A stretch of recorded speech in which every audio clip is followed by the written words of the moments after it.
might be joining us a little bit later.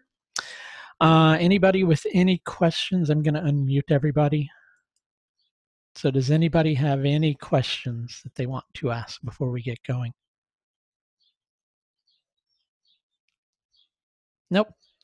All right. Well, I'm going to check in with everybody here. So Nalini, can you tell me something about Vishaka Nakshatra? Huh. I was just going to say I'm going to have to just go back from my memory because I've fallen a bit behind. I know it's like, I think I remember something about Vishaka being like a fork, and then they might,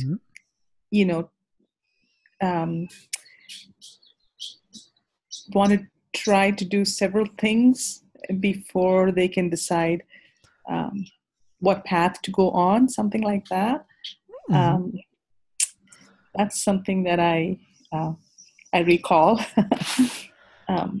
With the processes of Vishaka Nakshatra, what's happening is there's a change that's taking place. Okay. So I always like using the analogy because it's a really perfect analogy for it. Imagine that you have gotten divorced from somebody, but you still have to live in the same house with each other. Uh-huh. You're not really in the relationship anymore, but you're not out of it either. So you've kind of got like this one foot moving towards the future and the other foot stuck in the past. And so, those processes do happen with Vishaka where things are forked. But the reason that they're like that is because there's some sort of evolution that's taking place. And the individual can't decide which way to commit to.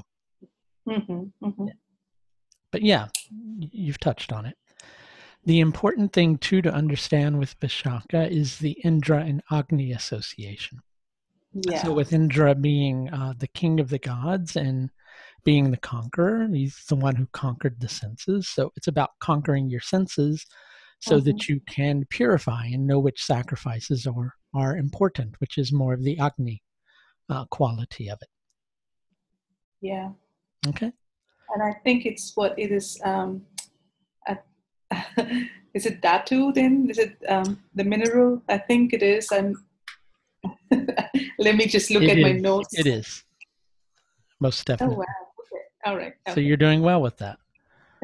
Those mineral animal plant associations become very important.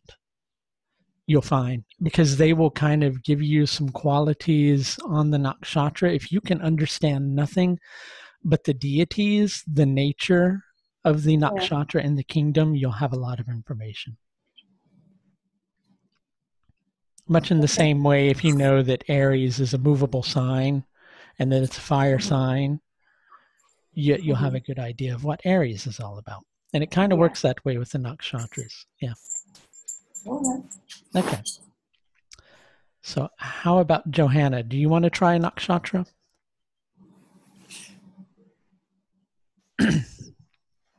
Are you with us? Hello? I am. Sorry. There you go. Do you want to try a nakshatra with us? Sure. Do you want to give Swati a try? Swati. I gave you a difficult one. Well, let me see what I can come up with. Think of some of the qualities of it.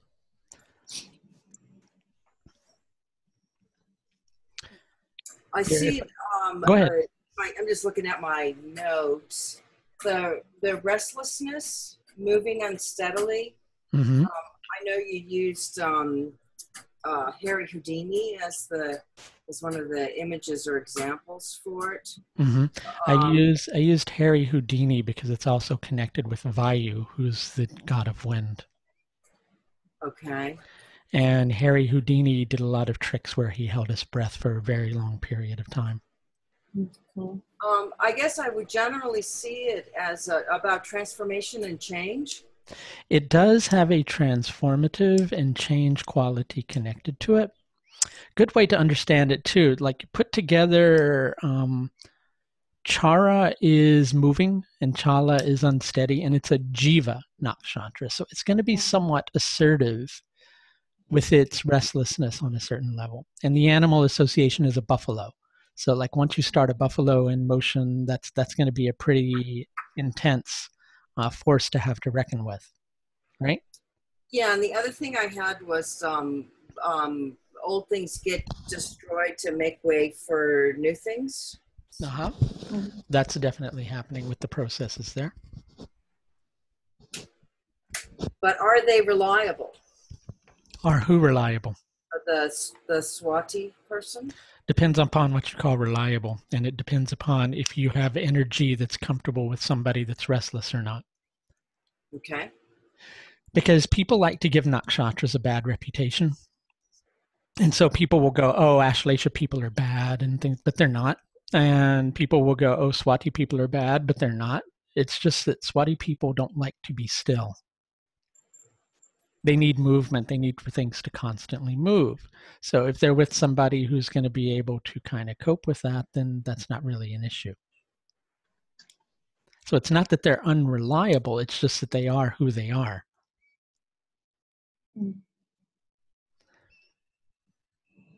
There's just a restlessness that's there. Okay. But, you know, in relationships, you do have to, if there is a weak Rahu and other factors indicate, then you have to be careful. Because those are the types of people, if other factors, and I stress if other factors indicate, that are not necessarily going to have fidelity in the relationship. Okay. So how about Ralph? Do you want to give Pusha a try? Okay, hang on a second. That's all right. Even if you look at your notes and come up with something, it's more I'm just wanting to, you know, get people to really engage with these. Because it's the practice of it that's going to make it work for you.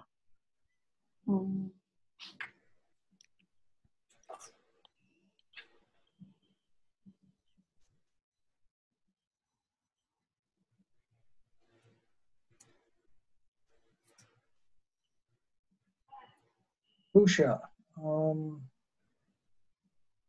It's a light and swift plant nakshatra. Mm-hmm.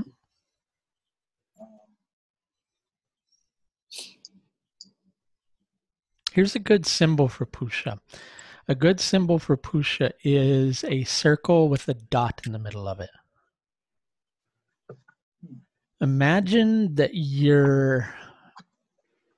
anybody remember that cheesy movie from the 70s, The Boy in the Plastic Bubble? Right? There was some cheesy 70s movie about that. But imagine like you're stuck inside of a bubble, right? And you're this little dot inside of a circle. That circle represents your boundaries. The dot is the fixed point that has to operate within those boundaries. So with Pusha Nakshatra, there's the whole quality is one of sacrifice, but also of acceptance of limitations. And it's acceptance of those limitations that are necessary for one's destiny, so to speak. But in addition to that, you don't want to ignore the light and the swift and the plant qualities of it, right? So they're quick to make sacrifice for others in order to nurture others on many levels, right? That's one quality of it.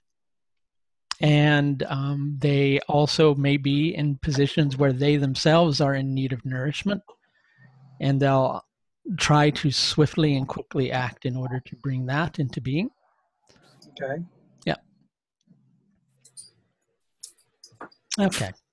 Can I go back to Swati for just a moment? Yeah, you can. Because I think rather than the word unreliable, that I think because of their tendency to always want change or their restlessness, that there could be a tendency to be scattered sometimes. Yeah, definitely. But see, that's the whole thing. That's in the perspective of the person who's around them. You see, it's not in their perspective. Right. You know, that's the whole thing. We kind of become accustomed. As a matter of fact, some people go through all of life thinking that everybody is somewhat, similar on many levels, right? And so it's hard for a person who's restless to see that they're restless, really. They won't really necessarily see themselves that way. Sometimes they will. It depends on, the self-reflection of it. But to other people who might be more comfortable with nice, fixed, steady energy, somebody with Swati energy is going to be, they can be fixed on a certain level too, but in a different way. They're going to be a little uncomfortable with that person.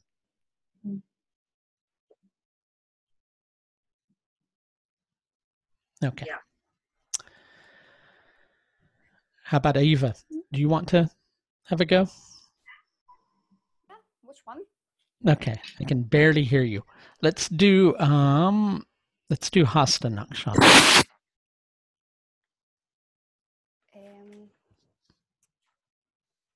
Okay. Can you hear me okay? I can hear you fine now. Right, okay, Hasta. So have a few notes, and it's the deity is the son of the god Savitar. Mm-hmm.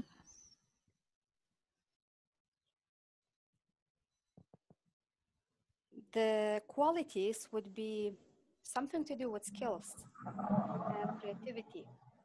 It can be like that because it's symbolized by the hands. Yeah. A craftsman, perhaps. Mm-hmm. But here's some good things to understand about Hasta Nakshatra. Imagine that you've been given a quest, right? And up until the moment of Hasta Nakshatra, you have not really left the kingdom, so to speak, in order to set off on your quest. Well, Hasta represents when you finally set out and you're having to go fulfill the thing that you're trying to achieve, right? Hasta represents the resistance that you have to face in order to manifest something.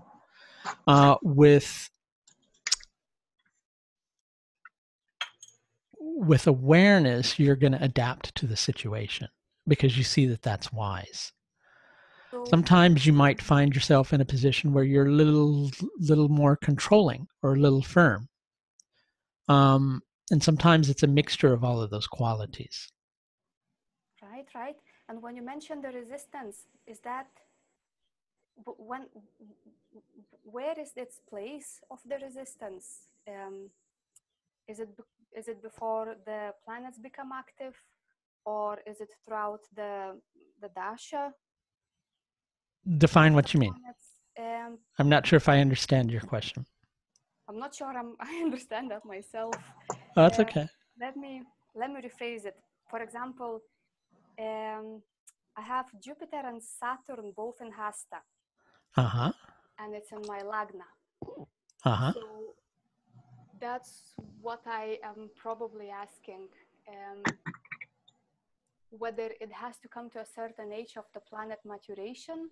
Oh, when will it become active? Is that what you're asking? Probably. Mm-hmm. Well, it's going to be active for the entirety of your life, but it's going to be even more notable during moon periods, during Jupiter periods, things along those lines. And during the Lord of your Ascendant's Dasha, it'll become notable. Okay. Basically, things that are in our chart are always there. So they're always like certain qualities that we have.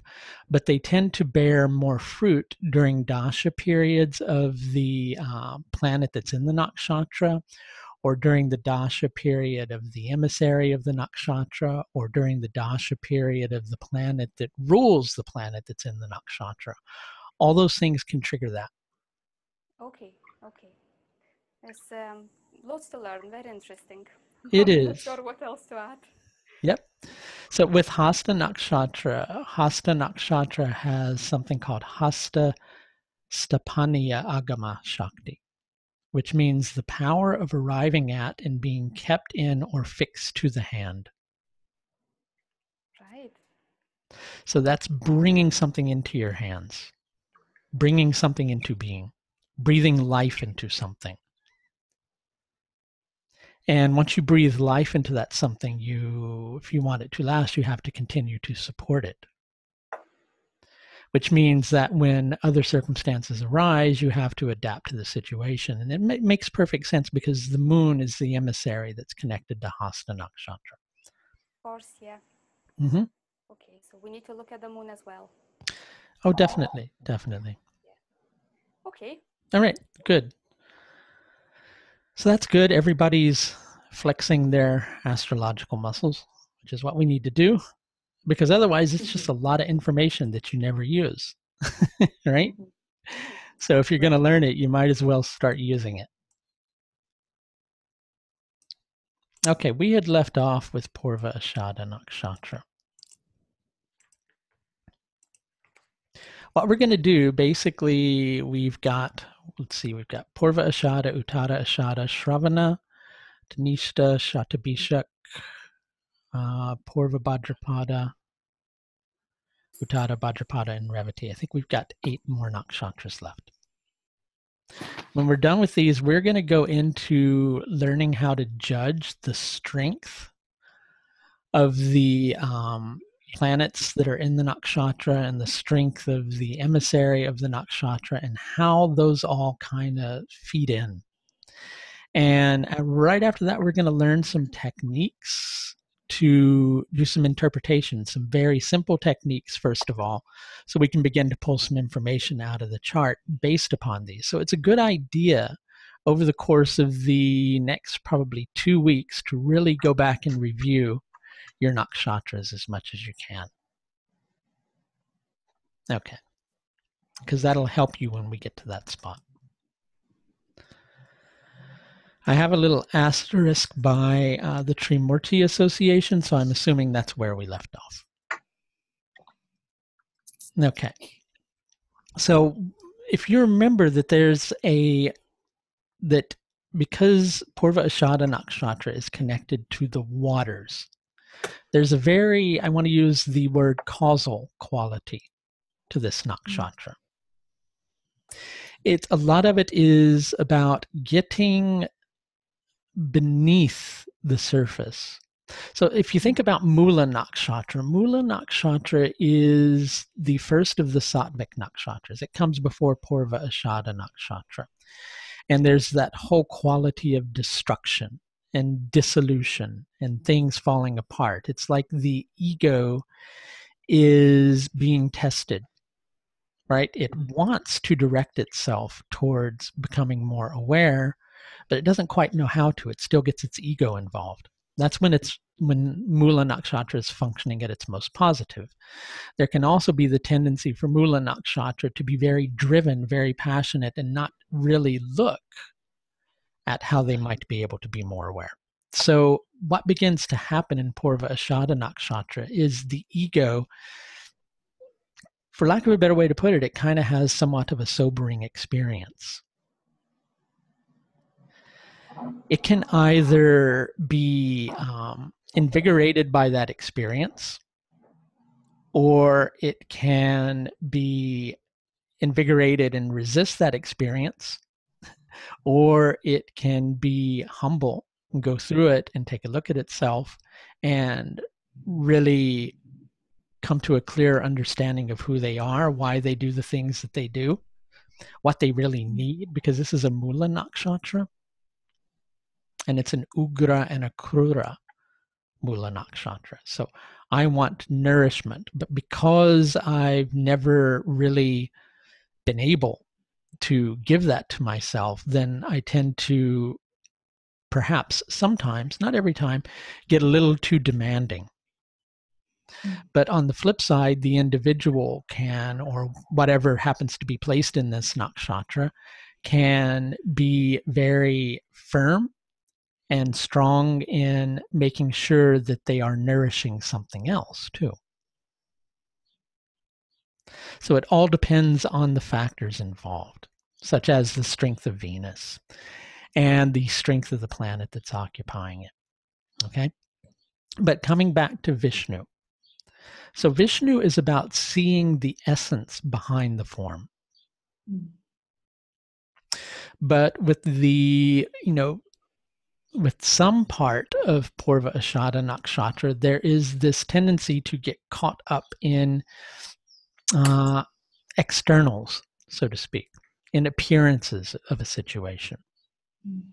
You'll find quite often people with, like if their ascendant is here, or their sun is here, or their moon is here, or their Atmakaraka is here, and they've got a weak Venus, these people have a hard time being true with what they really feel. It's not that they don't want to. It's more of the fact that they are afraid to do that because of something that they're needing being taken away from them. Okay? So that's the Vishnu quality. It's getting to the space where you're able to see the cause behind the effect. And that can happen through seeing the essence of why you do a certain thing, or looking at what you really feel about something, or look at what you really need. That's a very big one with Purva Ashadha Nakshatra. What is it that I really need here? It's also a Pitta Nakshatra. It can be fiery both in its resistance to taking a look at what it really needs, and also fiery in terms of fulfilling those things that it really believes in. It's equally a Manusha Nakshatra. Remember, there's always a practicality to the Manusha Nakshatras. Let's go re-examine our slide here about the different ganas here. Okay, so Manushas are devotees, subjected to pride. That's definitely the case with Purva Ashadha Nakshatra. They can be compassionate, however, as well, for those things that they really believe in and that they're really authentic about, where their heart really is, so to speak, right? But they like to use their intelligence. They like to put their intelligence to work. They can be very devoted to things. And when they are devoted to something, they will use their skills and their intelligence in order to bring that thing into being.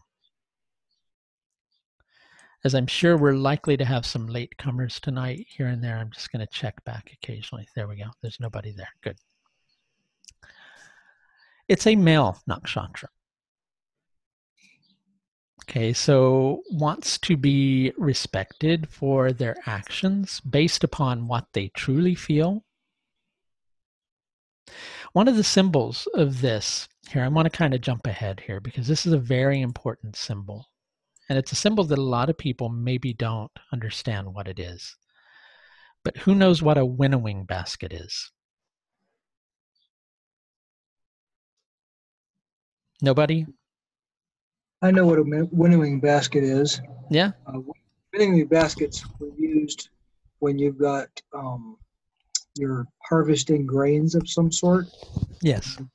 The grain mixed with the husks and the stalks in the winnowing basket in the wind, and you gently toss the mixture into the air, and the wind blows away all the lighter stuff, and the heavier grain falls back into the basket.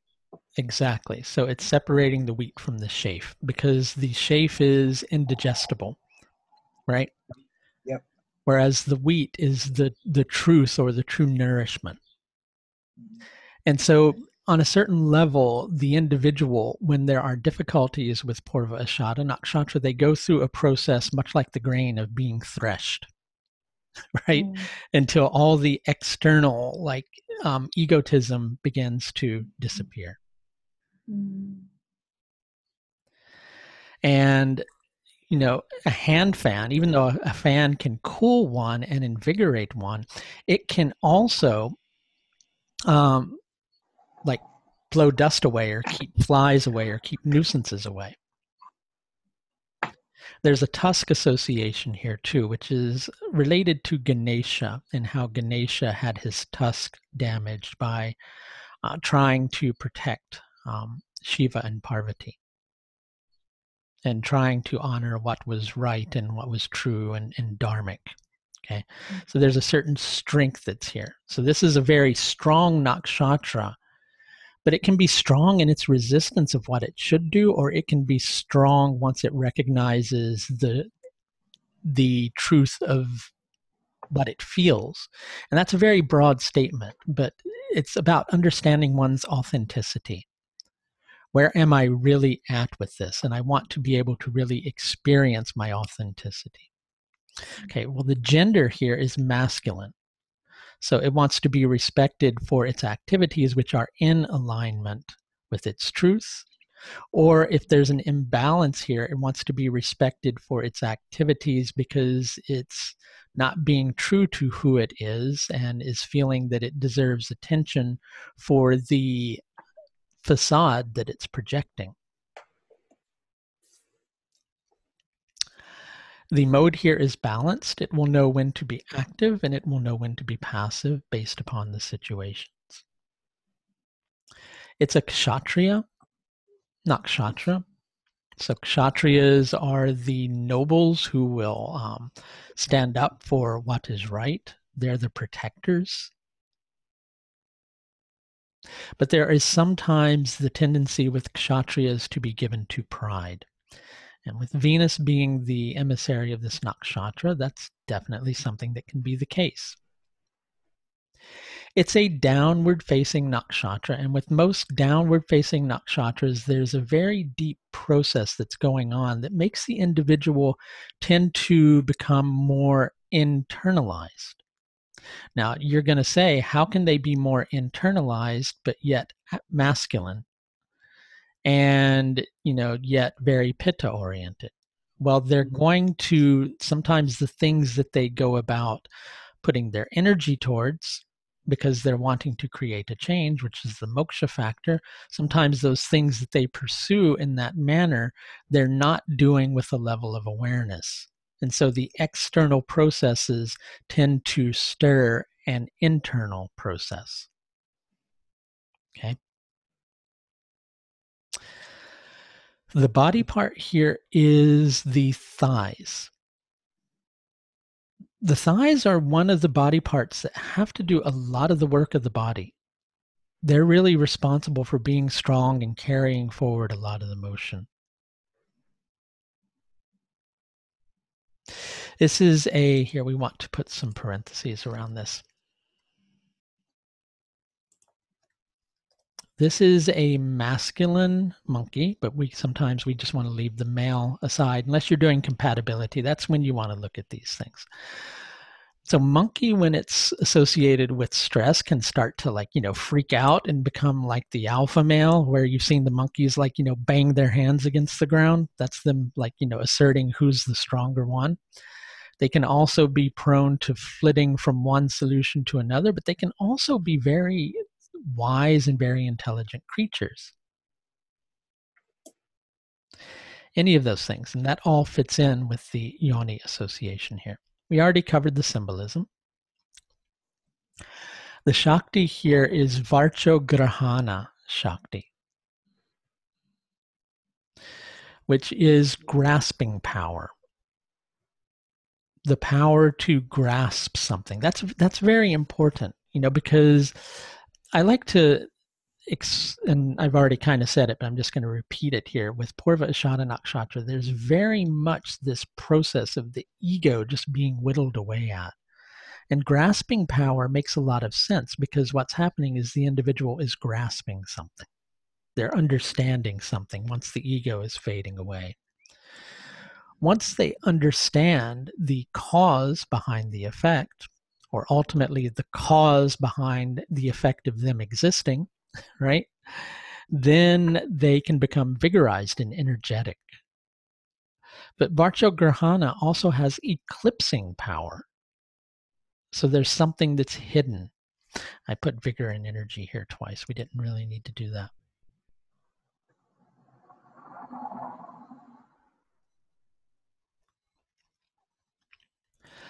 The primary motivation with this nakshatra is moksha, or a desire to create a change, or a desire to remove suffering, a desire to shift a situation on in some manner, shape, or form. The direction is east. East nakshatras always mark initiation of a process.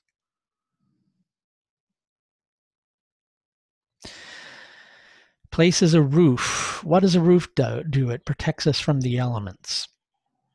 So sometimes when we're experiencing difficulty, the processes of Purva Ashadha become this externalized shell or this facade that we put forward in order to armor ourselves, or at least think that we're armoring ourselves or that we're able to do so. Some of the articles connected here are aquatic flowers, fruits and animals connected with water, professions, people, activities, hypnotists and psychic mediums, sailors, marine life experts, shipping industry, fishing professions, entertainment industry, professional motivators and inspirers, poets, artists, painters, and beauticians. Okay. So any questions on any of these things before we go into the Taittiriya Brahmana explanation? Or comments? Purva Ashadha Nakshatra can be a difficult nakshatra to grasp. That's because it's a nakshatra that has a shell, right? It's got an external shell, so it's a really hard one to grasp. Okay, we'll move on then. I'm going to mute everybody, but you can unmute yourselves.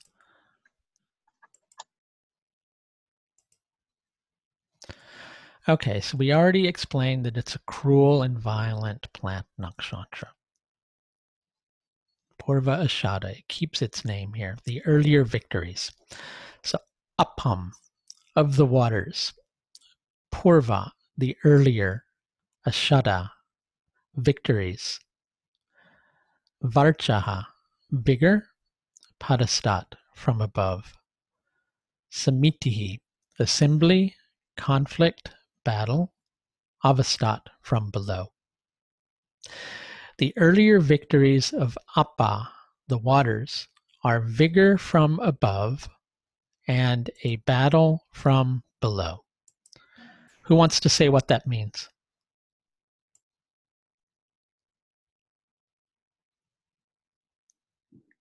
Think about what water does. It'll help you with that. Think so about what. Michael, No? When you say the waters are emotions. Waters are emotions. That's definitely one part of it. So we have some sort of an emotional victory with vigor, Mm-hmm. but it's being resisted on some level from something earlier or previous. Mm-hmm. I'm seeing that the assembly or the conflict from below would be something, a previous resistance or a previous experience, if you will. Yeah, definitely. Mm-hmm. Water's also purifying. And so in keeping the memory that the from above is always the Pada Atman, right? So when we're purified by the Pada Atman, when we are, then we can be invigorated. So when we align with the truth of the situation, then we're invigorated. Then the battles that we choose will be wise battles. We're choosing the things to get involved with, and we're not letting the ego become involved in the struggles that we're getting into. Or we can let the waters above become invigorated and we resist it until the flood comes in and, kind of washes us clean whilst simultaneously blowing us away and almost, drowning us because of the intensity of it. And those are definitely some Purva Ashadha qualities. Okay, let's see who we have as a chart here.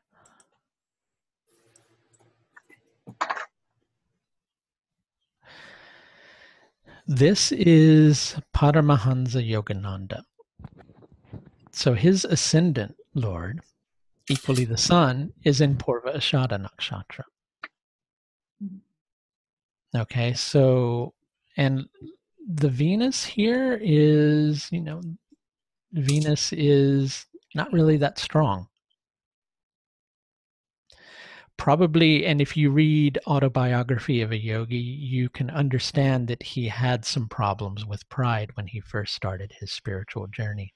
There were definitely some things that were there initially. But it was also about purifying himself. His whole course of existence was about purification, whittling away of the ego. He was also kind of the start of a very powerful movement, because Yogananda's appearance in the West really brought a lot about Eastern philosophy to the West. He was very charismatic. It was said that after he, a while after he died, his body retained its youthfulness because of the purity of his existence. Okay. Any questions on Purva Ashadha Nakshatra before we continue onward? Nope. Okay, we'll go on to Uttara Ashadha. Let's mute everybody again.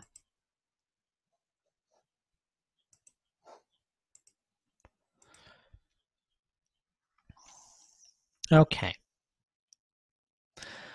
So Uttara Ashadha Nakshatra, the deity connected to Uttara Ashadha Nakshatra are the Vishwadevas. The Vishwadevas are referred to as all divine lords, or all the gods put together. They're the gods of universalization, because if they're all the gods put together, the collective gods, it's kind of all divine lords, the collective gods. And there's other, deeper implications of that, of the divines, all lords of the divines, right?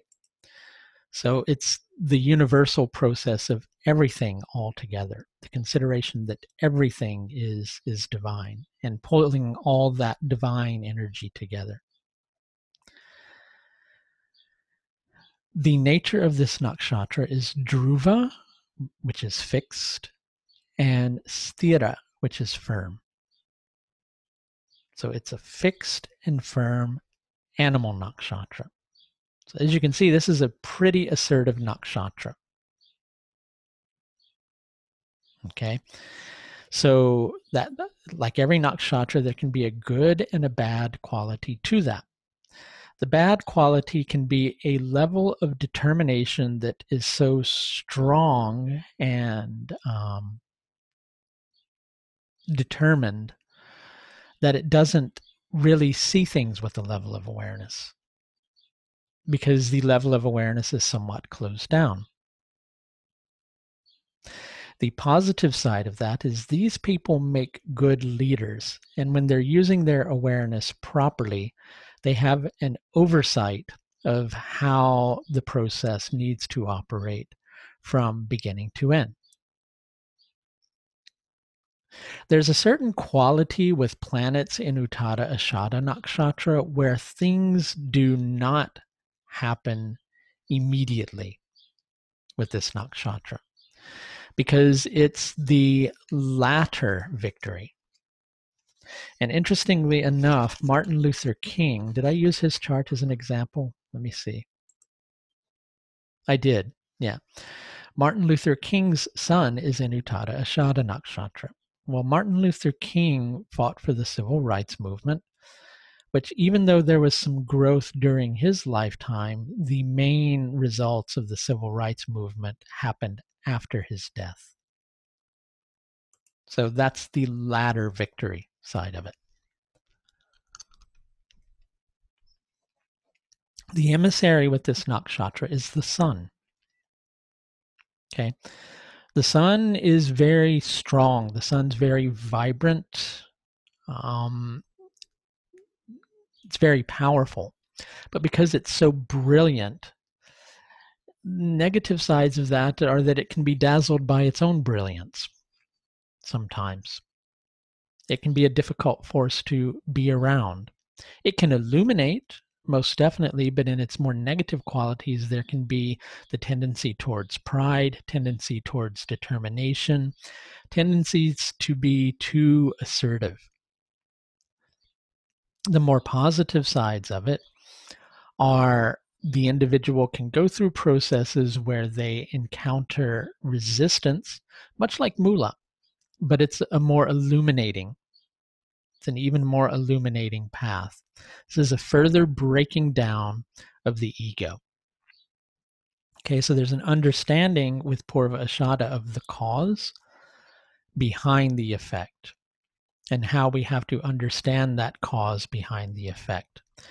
Once we do, then there can be this tendency towards invigoration, as we're saying with Purva Ashadha Nakshatra. So then the individual becomes determined in association with that. But the ego's chiseling away process is not yet ended.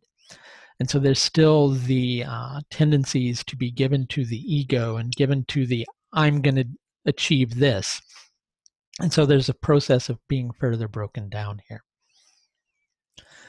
As you can see, there's very dominant sattvic energy with this nakshatra, but the desire nature is still there. The desire nature is still there, pushing against the resistance, rather than acting fully in harmony with with what it knows needs to be done naturally. Instead, it intellectually determines or discerns what it needs to do and gets too caught up in egotistical ramblings in association with what it feels it needs to do. As it continues along that path, it can encounter loss, which is the nasha association. When that loss happens, it opens up the process of universalization. It's a Shiva nakshatra, so it's the breaking down of the ego. Destroying the opposition is another quality of this because Shiva is the destroyer. But at the same time, there's the need to destroy the ego, which is keeping the individual from seeing things clearly. It's a Kapha nakshatra, and you'll find with all the Kapha nakshatras, there is some, on one level or another, even if it's not a fixed firm nakshatra, there's a certain level of fixed energy, because Kapha is heavy energy. It's a Manusha nakshatra, and if we look at Martin Luther King's chart, we can see how that would give him a level of compassion, a very humanely minded person. Okay. It's feminine in nature. Okay, it wants to be respected for what it feels. It's going to be more receptive. It's determined, but it's equally receptive. When it's a balanced nakshatra, when the sun is strong with positive influences, then it will know when to be active and when to be more receptive. When the sun's out of alignment, then it may be active when it should be passive and passive when it should be active. Okay? In short, it would be imbalanced at that time. It's the Vaishya caste.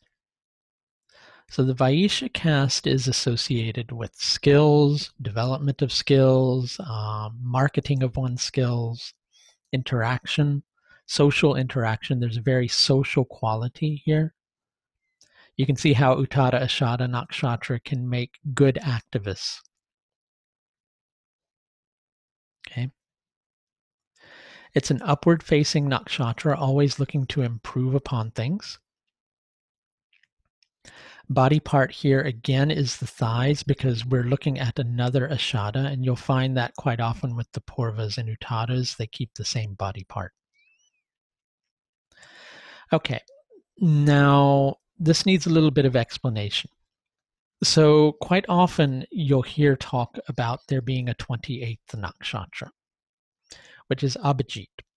And Abhijit is only used in certain instances. But most astrologers who work with nakshatras tend to agree that Abhijit is a part of Uttara Ashadha Nakshatra. and is meant to somewhat be included in Uttara Ashadha Nakshatra. But note there are two animal associations with Uttara Ashadha. There's the cow, which cows can be docile when confronted with stress. And there's the mongoose association. Okay, so let's go back up to the top. Let's look at some of the animal associations. Mongoose are very fearless because they're not afraid to go after snakes. Okay, so with the cow association's utility, running strongly, sometimes running past something, they tend to overrun something or put too much energy towards something. There can also be the tendency to being too docile when the individual should instead be strong and determined. Mongoose can be vicious, and they're speedy. That's the Abhijit quality. Okay.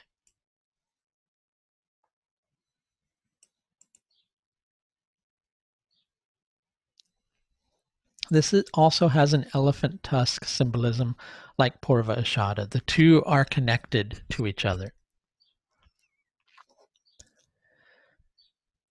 The symbol is a square here and the planks of a bed. Let's go to the planks of a bed first. The planks of a bed are the lowest part of the bed. So like if you have a mattress that's on the floor with the bed frame and you don't have legs of the bed, you've just got a bed frame on the floor. The planks of the bed are underneath the bed itself. So whenever the bed is used in symbolism with the nakshatras, it's the resting place for one's liberation. So the planks of a bed help us to understand that we have to have humility.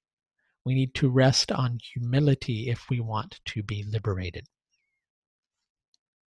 Squares are very much the opposite of circles. Circles are very round and tend to show, whilst they can be confining too, they tend to show more of a universal quality, whereas the square is very much saying you're encased here, right? So what is beyond that square? What is beyond the four directions that you're dealing with? Well, there's all of the universe. Okay. You'll see different things with the symbols of the nakshatras sometimes. But squares are very much symbolic of earthbound existence.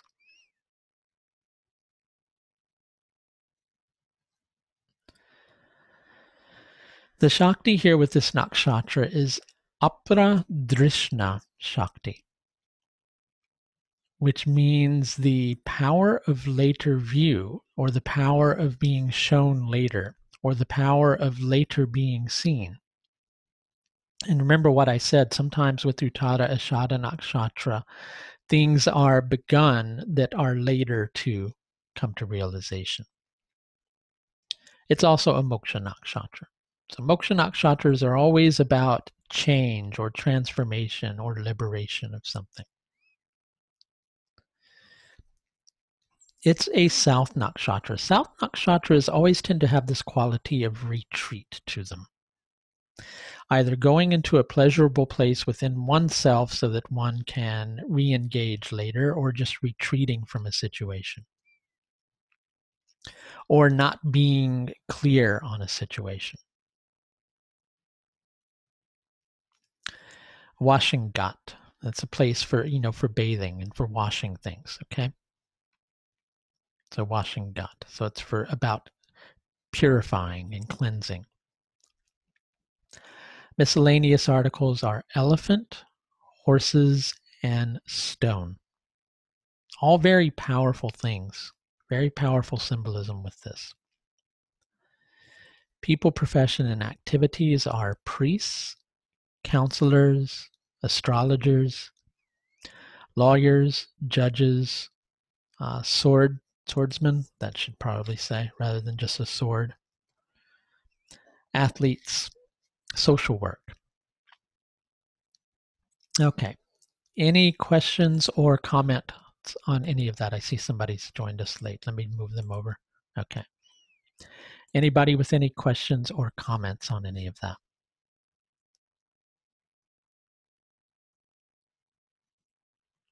Okay.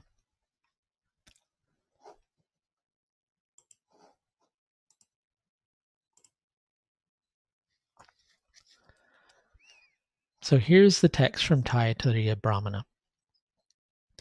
Visvesham, of all lords, Devanam, of the divines, Uttaraha, conclusive ladder, Abhijayat. Okay, so this is a hint that Abhijit rather, is part of Uttara Ashadha Nakshatra. Because it's even, the meaning of it is superiorly conquering, Abhijayat, superiorly conquering. Of all lords of the divines, conclusive latter, superiorly conquering, Padastat, from above. Abhijitam, complete victory, Avastat, from below. So when we see the bigger picture, as it were, when we see the vastness of the divine, vastness of the infinite, that gives us the strength with which to conquer all odds. Because we recognize that everything is God and everything is of God. So how can one lose when one recognizes that? There is no losing. Losing and failure are merely an illusion at that particular stage, because if one is recognizing the unity with God and that all things are God, then one can't really lose and one can't really fail.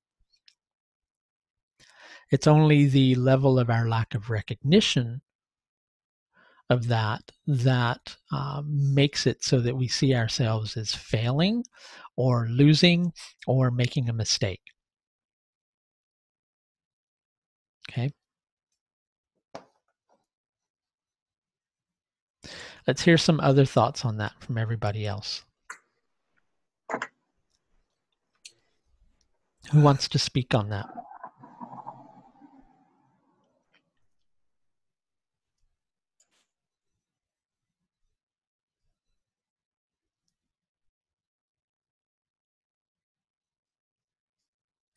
Just think about it for a second and somebody come out with something on it. Because you're meant to think about it.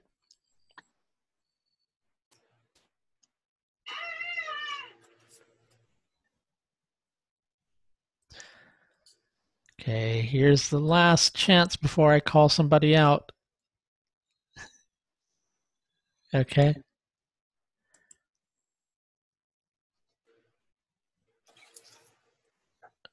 All right. How about Nalini?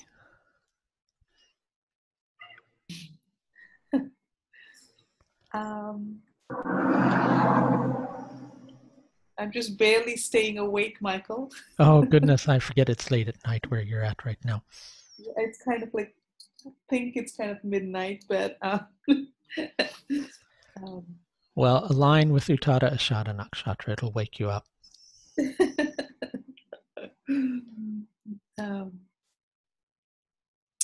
You may just see it the same way that I see it. And that happens sometimes too. Yeah, I mean, I completely see what you were just talking about. And I'm like, how can I add something else? Or yeah, it is kind of a hard one to add something to.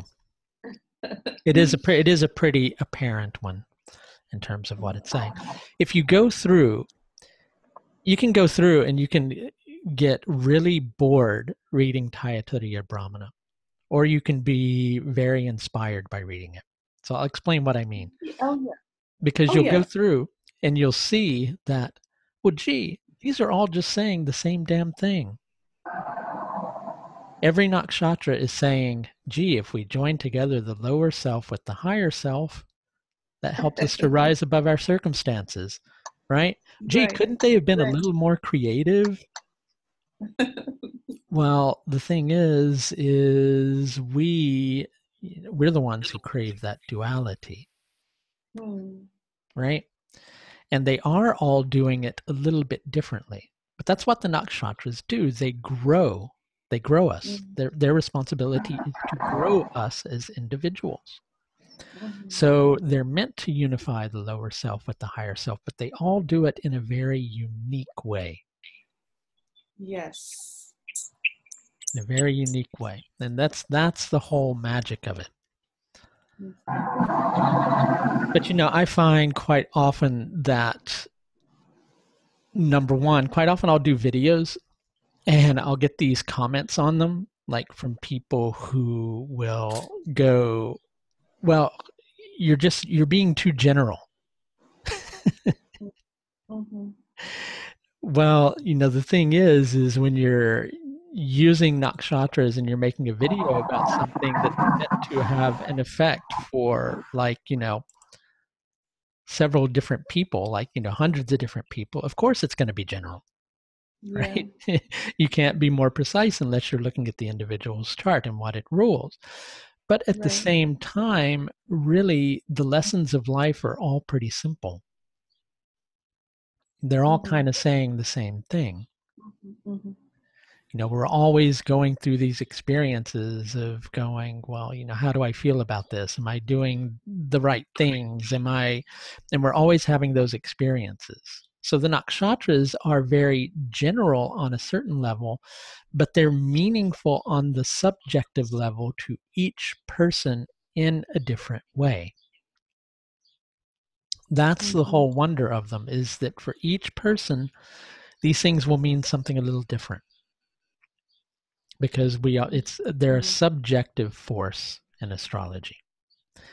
And so really, in terms of doing things like videos, when you're talking about a transit through a nakshatra, it's good to just speak the symbolism of the nakshatra, because that's going to mean something specific to each person. I think it's just that people think that they need, like, concrete predictions of things with things. But really, in reality, astrology is much more helpful as a tool for self-understanding and self-development than it is as a tool for prediction. And people get so caught up in prediction. Even if they tell you that they want to know how to confront a change in their chart, they really want you to predict something.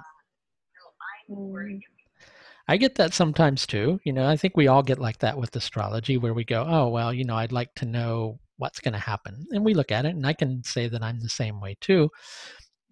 But I know that really the best use of of astrology is understanding what's going on. Seeing things from a clearer perspective.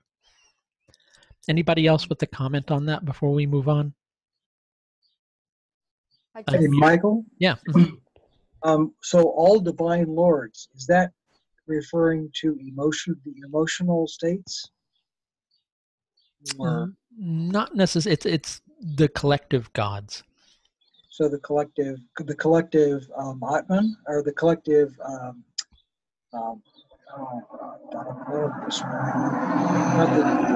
the collective Para Atman? On a certain level, Para Atman is the supreme soul. We tend to, I'm just kind of dropping some philosophy upon you, which everybody has the right to agree or disagree with. Okay. We tend to see the infinite in forms. Even saying the infinite is giving God a form. Right, I understand that. It's sort of the given of the Western brain cells is trying to break it down into little bits. Not even just the Western brain cells. The Eastern brain cells can be like that too. Okay. Even saying all divine lords, that's somewhat limiting too. Right? Because really the quality of God, if there is a quality of God, is beyond description. It's beyond explanation. My experience when I've hit the God states is it's like, you want me to talk about this? Pfft, good fucking luck, Exactly. So, this is as close as trying to say God beyond description, right? Okay. Of all lords of the divines, right? Even when we give gods, like forms like Vishnu and Shiva, on a certain level, God is beyond all those things. Mm-hmm. A great sage once said that, something along the lines of, when you cross water in a boat, when you get to the other side, you get out of the boat. When you eat sugar cane, you're out for the sugar. You spit out the cane. Mm-hmm. And they then went on to say, Jesus, Buddha, Krishna, none of these people created religions. Yeah. It's humanity that creates religion so they can understand something that's beyond description, because they need something to grab onto, because not having something to grab onto creates discomfort. And that can be helpful. It can be helpful to have that something to grab onto, because the ego is having to navigate this very intense journey. But with Uttara Ashadha Nakshatra, there's the recognition that eventually this must go too. And so they keep getting these glimpses of something beyond, like, what they are devoting their energy, time, attention to. And I shared this, I don't know if it was this class or another class. Martin Luther King had an experience where he was arrested and put in a jail in Alabama, and during that time, somebody had given him a copy of I forget what the name of the book is. Hold on a moment. This just on Gandhi's writings on nonviolent resistance. Mm-hmm. And it was from that he began to develop the next phase of where he wanted to take the civil rights movement. But he couldn't have had that experience if the ego didn't push up against the resistance, which placed him in a position where he was kind of forced into a retreat as per the South Association of the Nakshatra, so that he had to take a look and had to realign, so to speak. So, yeah. So the reason the question comes from my engineering mind wanting to define all the words, and I'm just looking for some more something to get my hands around for all divine lords. It just means all of God together. Okay. Yeah. So you're not going to be able to get your hands around it. Yeah, exactly. Right. More grass yet wind. Exactly. All right. So we already looked at the chart for this. Does anybody have any questions before we continue and move on to Sravana Nakshatra? Nope. Okay, let me mute everybody again.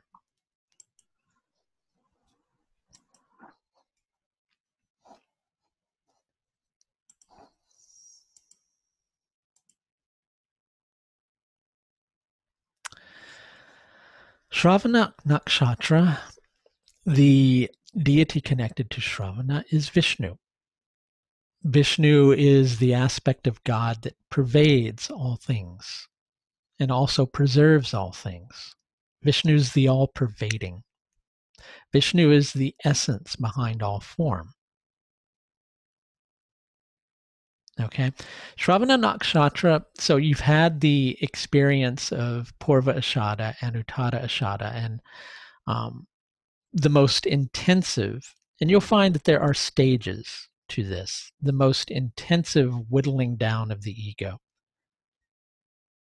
whittling down of the desire to maintain one's own will in contrast to God's will. That's getting broken down. Well, with Sravana Nakshatra, there's the deeper realization.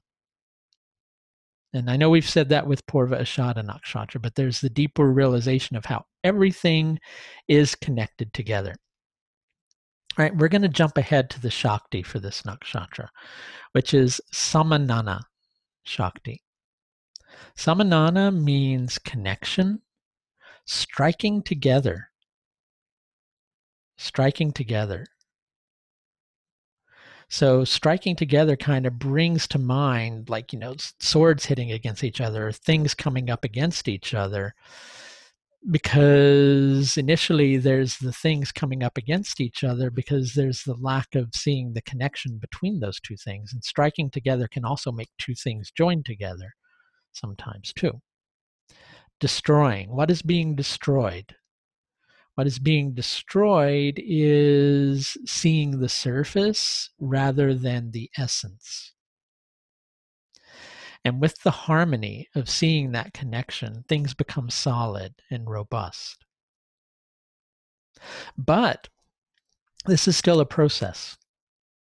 It's still a process that's happening because the mind is uncertain, which makes it moving. It makes it chata. It's moving and it's unsteady.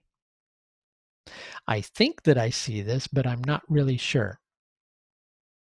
I think that I need to be determined or create support in this area so that I can take an action because it's an Artha Nakshatra, but I'm not really sure. I'm not really sure if what I'm picking up on is what's really going on.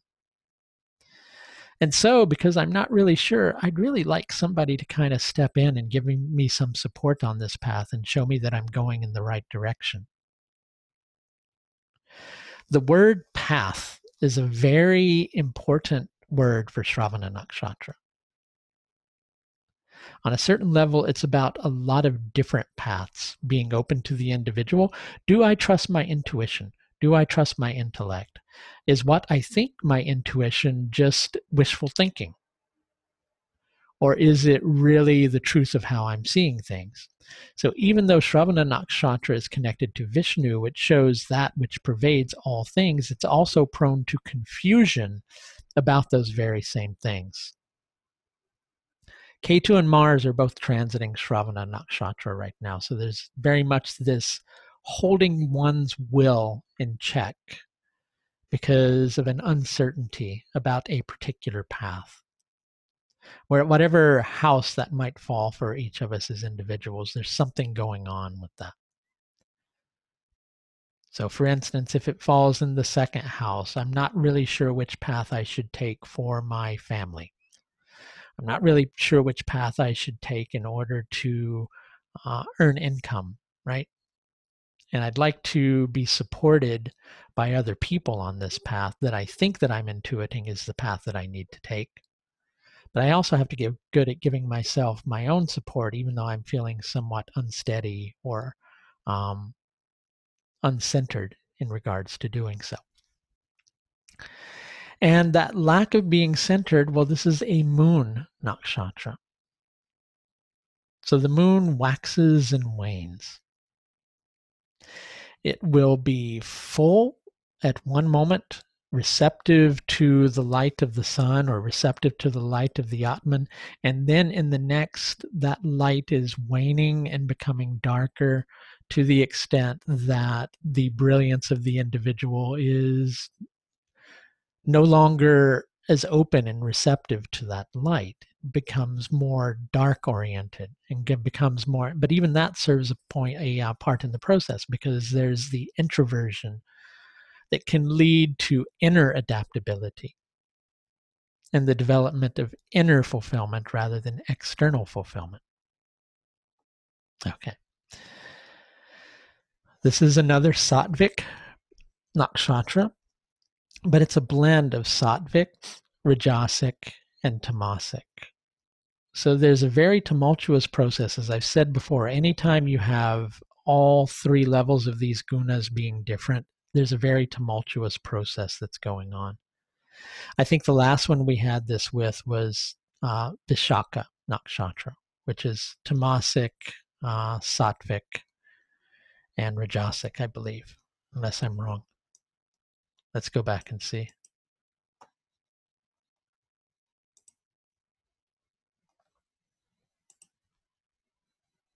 Nope, it's Tamasic, Sattvic, and Rajasic. So again, there's a process of lack of clarity because there's inner turmoil that's going on. So even the most intuitive people, when they're going through inner turmoil, it's hard for them to trust their intuition. And is what I'm picking up on fear? Is what I'm picking up on wishful thinking? Which of these is it? Okay. This is a karma nakshatra. It wants to take action. It's a very goal-directed nakshatra because it's looking to develop things externally, because it's an artha nakshatra, but it wants to be able to trust in its wisdom in order to set off down that path and create the right direction. Which it's a Brahma nakshatra. It's about creating something new after the destruction and whittling down of the ego that happened with Purva Ashadha and Uttara Ashadha nakshatra. And so because there's this lack of steadiness, it's a kapha nakshatra. It's a mineral nakshatra, which can make it still, but it's uneasy in its stillness. It's a Deva nakshatra. So Deva nakshatras can sometimes be angelic and divine, but also at the same time, they can very much be aloof. That's very much a quality, and I keep repeating it over and over again, but it's a quality you need to learn with the Deva nakshatras. They can be very aloof. They can tend to be more sensitive than the other nakshatras are. But even though it's sensitive, it's a masculine nakshatra. So it's a sensitive masculine nakshatra that wants to be respected for its actions because it wants to find the support for its actions that it needs. And when it doesn't get that support, it can be somewhat sensitive in its nature. Even though it's a masculine nakshatra, it's passive. It's working with passive processes in order to take action. The caste here is Sudra. So it's very much related to what the individual is trying to serve. There's a cause that they want to serve, there's a goal that they want to serve, and they're looking for the right direction forward in order to attain that goal. They're wanting to attain that goal because they're wanting to improve upon something. It's an upward nakshatra. The body part here is the ears. So even though the ears are the organs that we listen through, the concept here is one of using all the senses, using full sensory perception in order to intuit the direction. Okay, symbolism is the ear, the 3 footprints. There's a story of Vishnu covering all the worlds, all 3 worlds in 3 steps. So it's about recognizing the pervasion of all things. And from that, it's an arrow. So an arrow is what we shoot at a target. Okay? But we have to understand both of these processes. We have to understand the intuition, and we have to understand that even though we're taking direction, it's ultimately not us that's taking direction, because God is covering all things. Okay, we covered the Shakti already. We covered the motivation. This is a North Nakshatra. So North Nakshatras are what help us, they help us to orient our direction. There's always a process of going, which direction am I going in? The place is a battlefield because the perception that we have is of life being a battlefield. But notice it's a battlefield and not just a battle, not a skirmish. It's the battlefield, which shows you the entirety of the battle, from which you can gain perspective of the strategy that you need to adopt. Miscellaneous articles are medicinal plants and conveyances. People and professions and activities: teachers, preachers and educators, linguists, producers and sound technicians, modern-day counselors, psychiatric psychoanalysts and psychologists, speech therapists, and counselors. You'll find a lot of people who are in music from an engineering perspective have Sravana placements. It's because they understand sound. Okay, let's see if there's any questions before we go into the Taittiriya Brahmana Association. Anybody?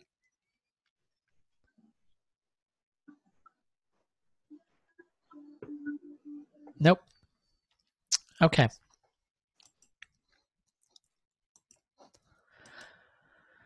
This is a really confusing one with Taittiriya Brahmana.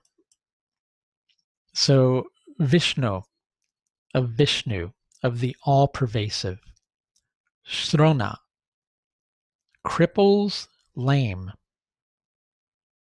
of Vishnu of the all-pervasive, cripples lame, Prichamana, inquiring ideas, Padastat, from above, Panta, paths, Avastat, from below. So the cripples of Vishnu are inquiring ideas from above and the paths from below. So I'm going to ask everybody to tell me what they think about that before I tell them what I think about it.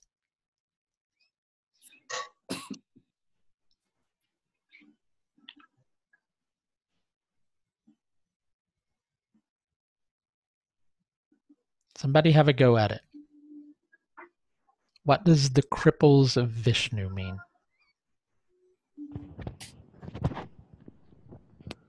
Is it something negative? It can be on a certain level, but read this entire sentence. The cripples of Vishnu are inquiring ideas.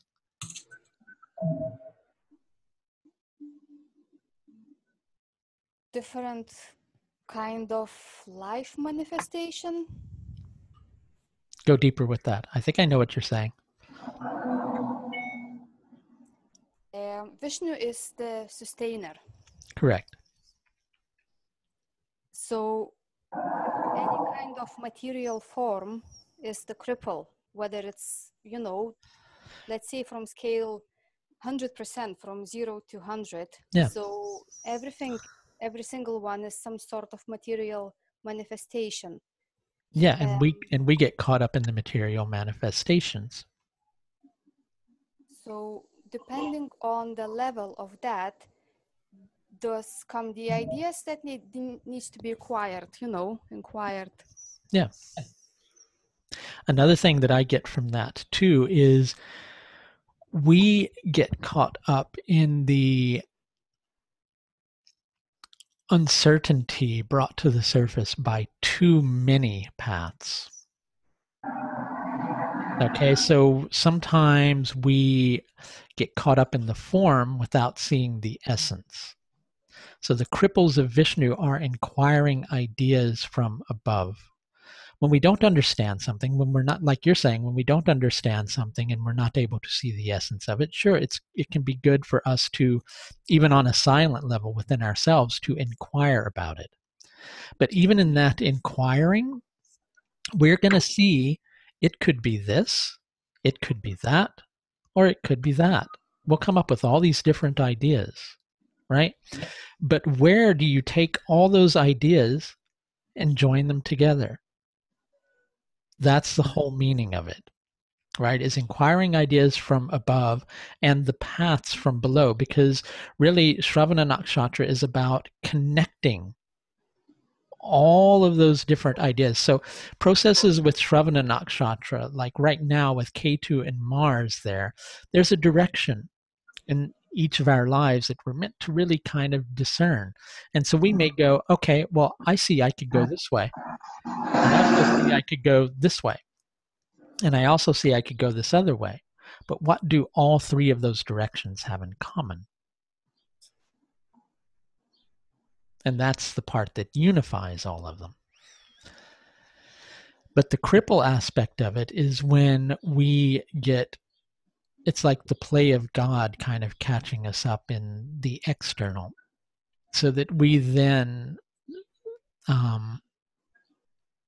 explore and try to go deeper. There's so many different ways you can understand this. So in this case, the cripple becomes positive aspect. It can be a positive aspect or it can be a negative aspect. Yes. Okay. Very complicated.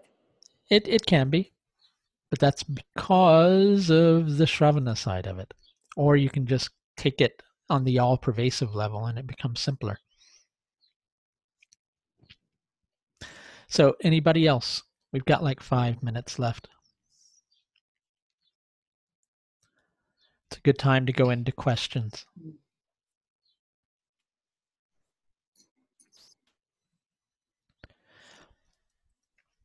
As I was saying earlier in class, after we finish with the nakshatras, which is only like another 2, or I think we've got Dhanishta, Shata, we've got 5 left that we have to cover. That's another 2 classes. We're going to go into how to determine strength of the emissaries and how to determine strength of the planets in that, so that after that we can go into some interpretation. So it's good to review and go over all these nakshatra things, because we're going to explore how things begin to come to the surface with these. And I will kind of be testing people along the way a little bit here and there to see that you're learning how to engage with these particular processes. Because the idea is to teach you these techniques so that you can work with them. At least from my side. From your side, it might be to listen to this guy blab on for like an hour and a half each class. And like, find entertainment in it. But from my side, if I'm going to be entertainment, I'm going to make you work for it. Okay? So if anybody has any questions about Sravana, or anybody would like to say something or add some ideas about it, because we're at the end of class, it's a good time to ask. It's hard to go into other nakshatras when you have like 4 minutes left, because you don't really get anywhere.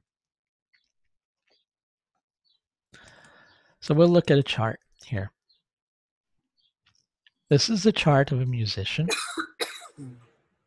This is Peter Gabriel's chart.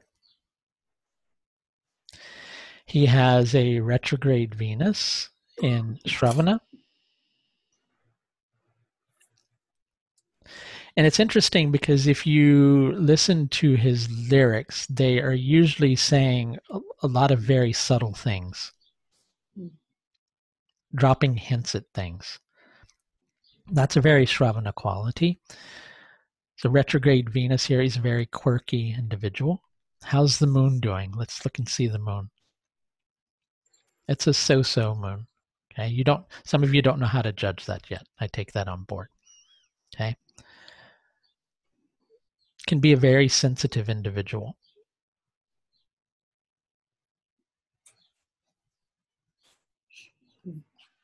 Venus is obviously a creative planet.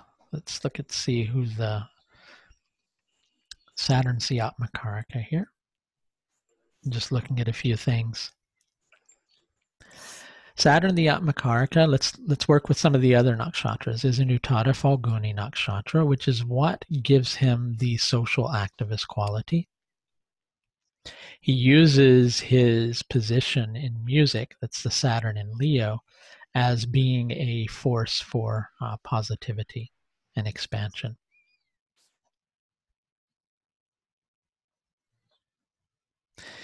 And when we get into Dhanishta Nakshatra, we may come back and look at his chart because his sun is in Dhanishta Nakshatra too. You'll find a lot of musicians have planets in Dhanishta Nakshatra and Sravana Nakshatra.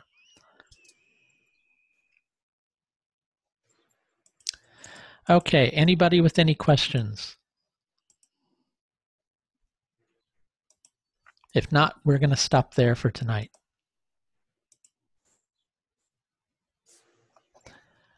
Okay, everybody, take it easy. I'll talk to you next week. Bye Thanks, now. Michael. Thank you. Mm-hmm.